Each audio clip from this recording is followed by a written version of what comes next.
Recording.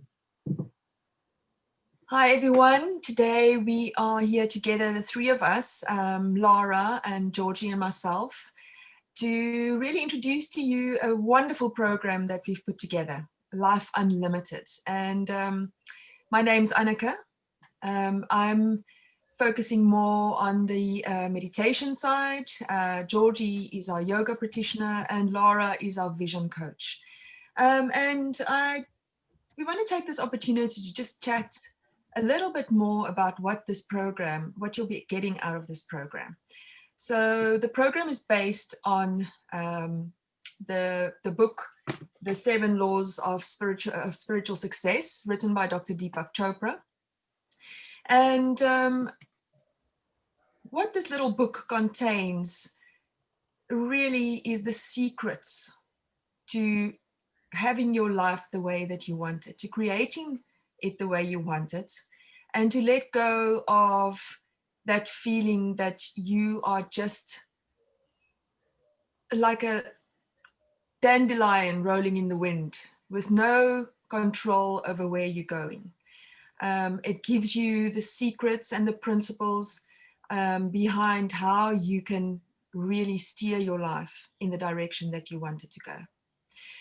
So Georgie and I will be taking you through the sessions 1 to 5, and then we'll ask Lara to come in on the next session, which is weeks 1 to 5 really builds up the preparation for what we get to when we set our intentions and our visions in week 5 and 6. So in week 1, we're dealing with the law of pure potentiality. And really what week 1 is about is to start knowing yourself.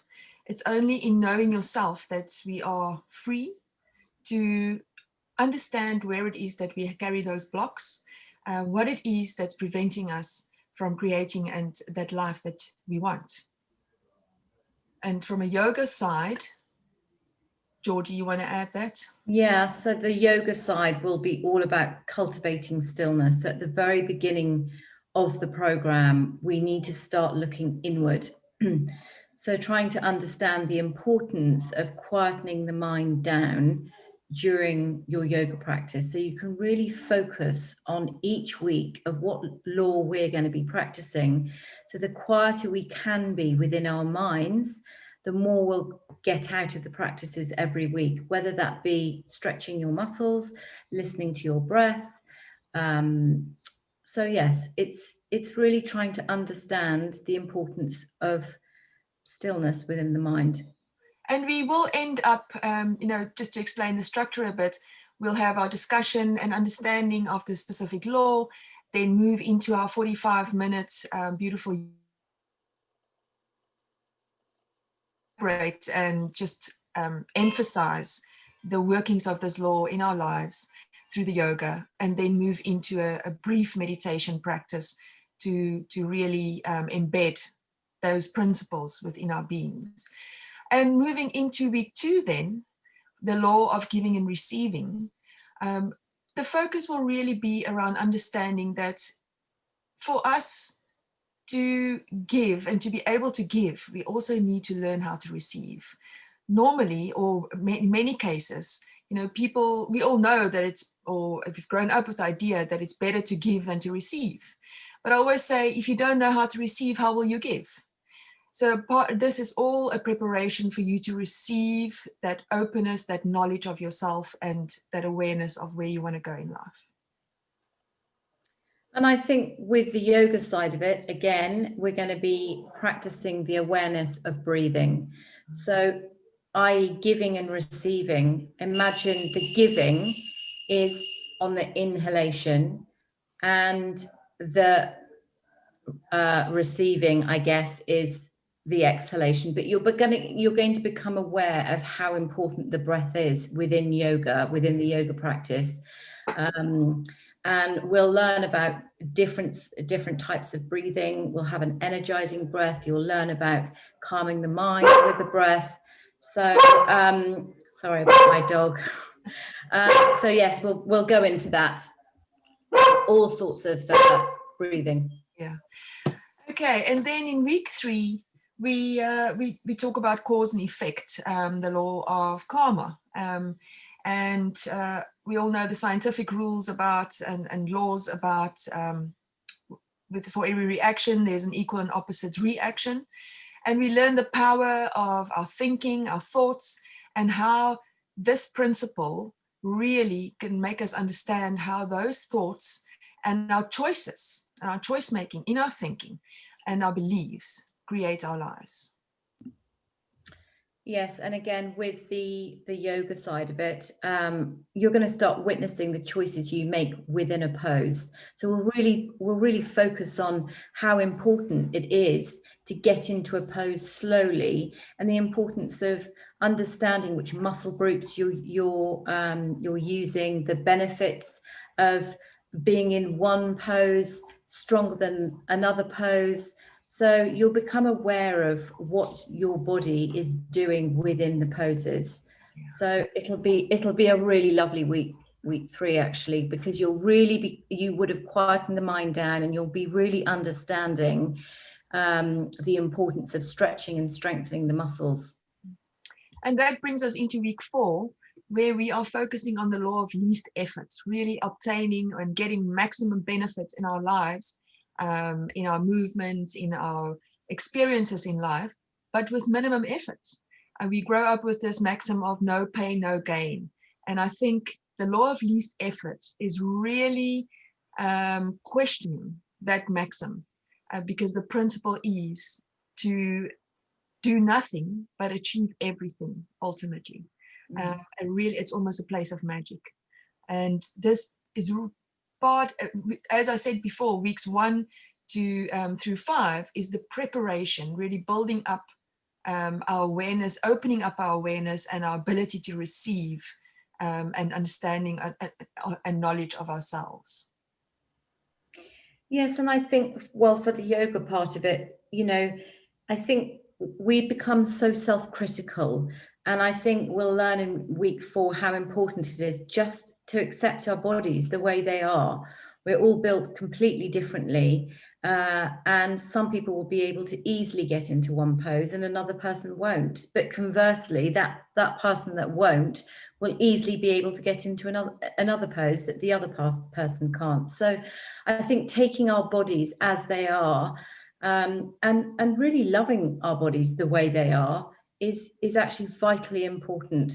So just understanding that we do have limitations, and actually saying that's okay. When I started yoga, I thought I very much tried to, or I had in my mind that I have to look exactly like my yoga teacher. And that's hyperachiever in me who just wanted to push myself and stretch longer. And I ended up hurting myself. Yeah. I remember my first little stint with yoga, I got such a knee injury that I couldn't walk properly for 2 months. And it put me off the whole practice for a long time. And it's only once I had proper instruction and understanding these laws, the laws of least effort, and how by doing less, you get so much more out of it. That really I became to fall in love with my yoga practice as well. And to, when we get to that space and we can understand that it's really through doing nothing, receiving everything, we are ready to put our attention on what it is that we want. And in week 5, with the law of intention and desire, our lovely Lara here is going to bring us into a space of what it is that we envisage for ourselves. What is our vision, and how do we bring that about? Lara, how do we do that? Thank you. So my process is over the space of about 5 hours actually.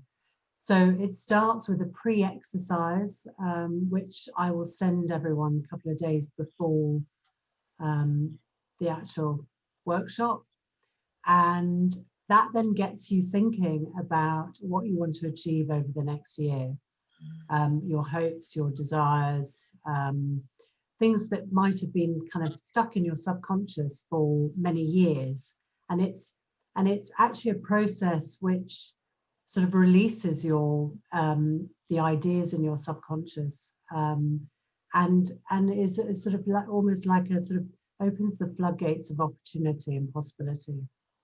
So then when we start the workshop that day, we will be doing some exercises, another short meditation, visualization, to really get you thinking about all of the things that you want to achieve in the different areas of your life. And this could be your first opportunity of really thinking about those things that you've ever done in your life or you haven't done for a very long time. So it's all about getting clear.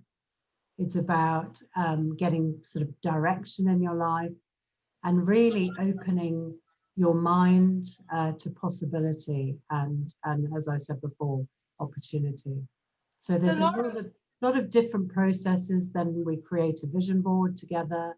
We'll be going through magazines. That's sort of almost like a meditation in itself. So there's lots of different stages. There's about 5 or 6 different stages that you will go through, which are kind of related to your brain will be using, you know, you'll have touching magazines is tactile. You'll have the visual, the way looking at the way you're looking at the magazines, finding different images, words, phrases, and you will then end up with a visual tool that you can use to motivate you and inspire you on a daily basis. So Lara, just, you know, for people who are very busy, and I'm sure a lot of people are going to be out there watching this and thinking, you know, why would I spend 5 hours looking through magazines and sticking some pieces of paper, pictures on a piece of paper? What is the purpose? How is this going to bring me my goals? How is this going to manifest what I want in life? Because I've done a lot of research over the last 3 years. I've been running vision board workshops. And what I've realized, knowing the power of vision boards now, and how I've been able to sort of stick images, words and phrases onto a board. And now I know that the brain, a vision board is very clever because there's a whole system of, within our brains, there's something called value tagging.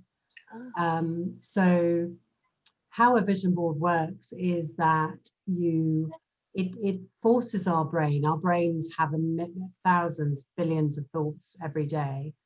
And our brain sorts through those images a little bit like Google, and it decides what it focuses on, and what it kind of lets go of. So what it remembers and what it sort of puts its attention to. What a vision board does is it actually focuses your brain, which wants to forget things and it wants to remember things, but it focuses on your brain on what you want to focus on. So you end up with all these dreams, hopes and desires on your board, goals essentially, and you're basically forcing your brain to actually to sort of focus on those and have its attention on those things. And it's that attention that really, together with your intention of bringing it about in your life, that really almost becomes like a magnet. Yeah, absolutely. I think these are the principles that are covered in like books like The Secret and all the writings on law of attraction, and everything that we've known about for so many years now. Very much so, yeah.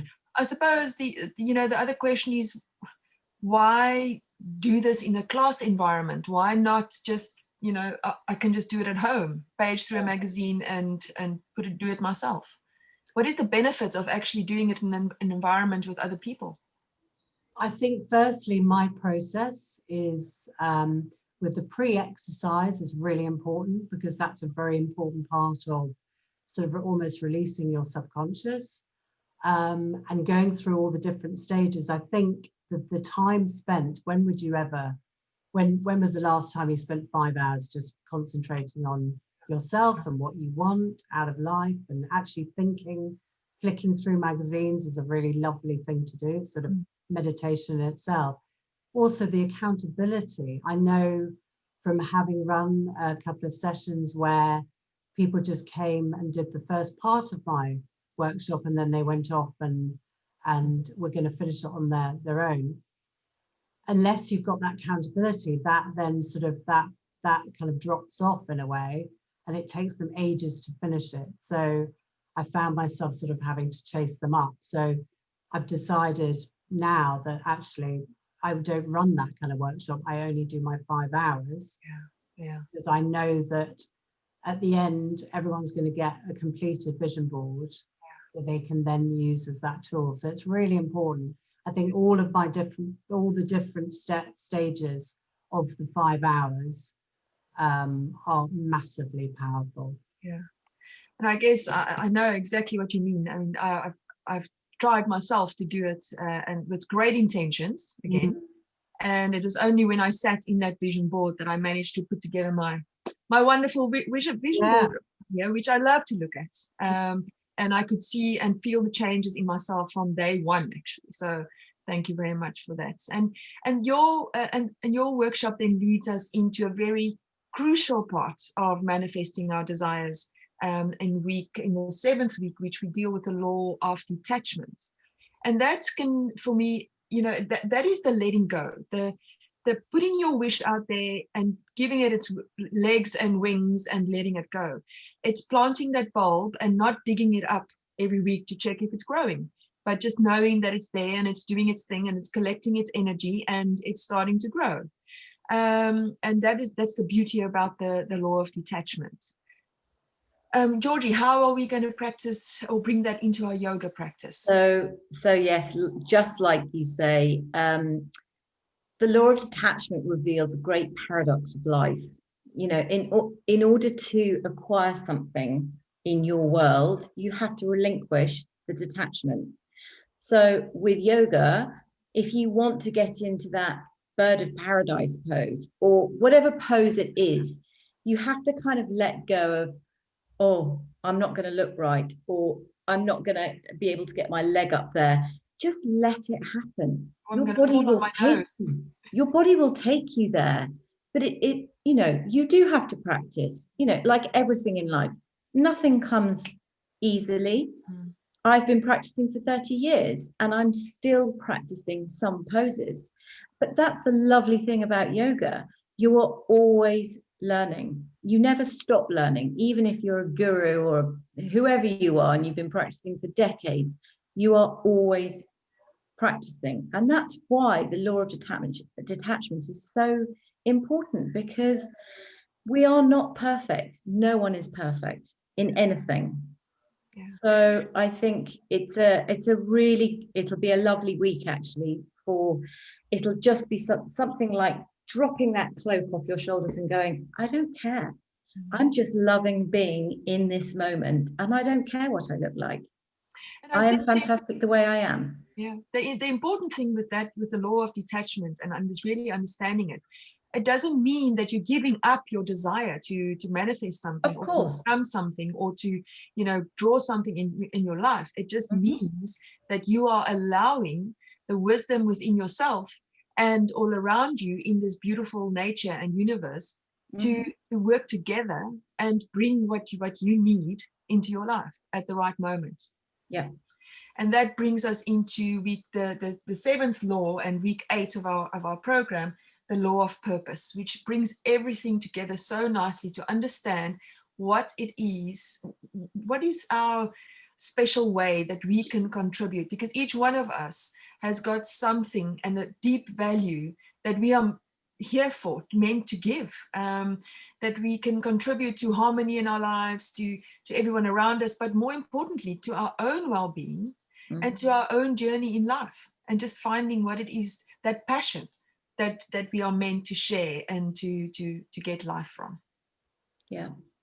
And I think the same with yoga. It's finding that stillness, and it goes back to week 1. So as you analogized something yesterday, bookending. So we start the practice with cultivating that quietness in our head, and we end it on the same thing. We end it with this complete quietness and stillness. Beautiful. Knowing that what we have is enough. It's perfect in every part of how we are present within ourselves. Yes. So I think eight will just be so lovely. It'll just round everything off so beautifully. It'll be so, you'll be so happy to have that stillness in your mind when you practice yoga, and that will just, it'll open up the floodgates of all sorts of wonderful things. And I guess, you know, between the three of us, you know, people will say, well, I can just buy this book, I can just read it, you know, and learn for myself. And yes, you can also just teach yourself to scuba dive. You can teach yourself to play a football match. But if you really want to be good at things and you want to achieve and get the maximum out of it that you can, if you want to get the maximum out of life, this life that you only have one to live of, you know, you go to a coach. And that's the beauty of getting the wisdom and from you learning from the experience of other people that's been through the same journey. And I also think being in a group environment, I think community plays a huge part. You know, Lara was talking about accountability on her focus boards. You know, when you're practicing with other people, you're getting to know people, whether it's virtually or actually in the same room as someone. You have a connection, you make a connection with someone. So, you know, all of the people together will be coming together and practicing yoga together, practicing meditation together, you know, listening to what else someone's desire is on that vision board on week 6. And I just think community, especially for women, and I'm not putting men aside, but I think women love being together with other women, sharing what they've got out of the practice, or sharing what came up in the meditation, or, you know, saying, this is what my dream is on my vision board. And I think that's what's going to be so lovely for people, is to come into this lovely, safe community and share their experiences. Absolutely. Yeah. Like-minded individuals having an amazing experience. Absolutely. Together. Yeah. Well, girls, I am so excited about this program. It's an amazing program. I can't wait to share it with as many of you out there as possible. And yes, we're kicking off soon. Yeah, I can't wait. No, Thank you. I can't wait either. It's going to be great. Yeah. Thanks very much.